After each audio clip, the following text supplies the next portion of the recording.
भारत के एक छोटे से गांव में रमेश नाम का किसान रहता था। वह भोर होते ही जाग जाता, अपनी पुरानी मगर मजबूत बैलगाड़ी पर खेती के औजार रखता और खेत की ओर चल पड़ता। उसके हाथ भले ही मेहनत से कठोर हो चुके थे, लेकिन दिल बड़ा कोमल था।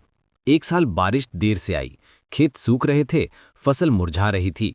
रमेश की पत्नी चिंतित रहती और छोटे बच्चे रोज पूछते, पिताजी, इस बार हमारे खेत में अनाज उगेगा ना?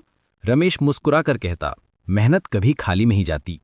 वह सुबह से शाम तक उम्मीद के साथ मिट्टी खोदता, बीज बोता और आसमान से तपती धूप के बीच भगवान से बरसात की प्रार्थना करता। एक दिन काले बादल घिराए, तेज हवा चली और देखते ही देखते झमाझम बारिश शुरू हो गई। रमेश की आंखों में खुशी के आंसू आ गए। उसने आसमान की ओर देखते हुए कहा, धन्यवाद।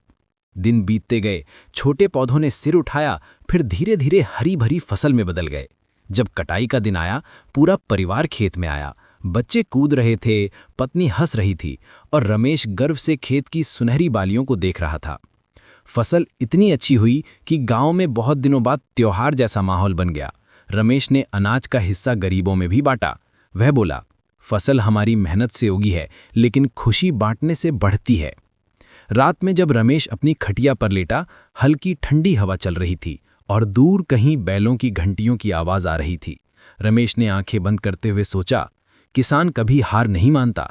धरती उसकी माँ है और धैर्य उसका सबसे बड़ा साथी।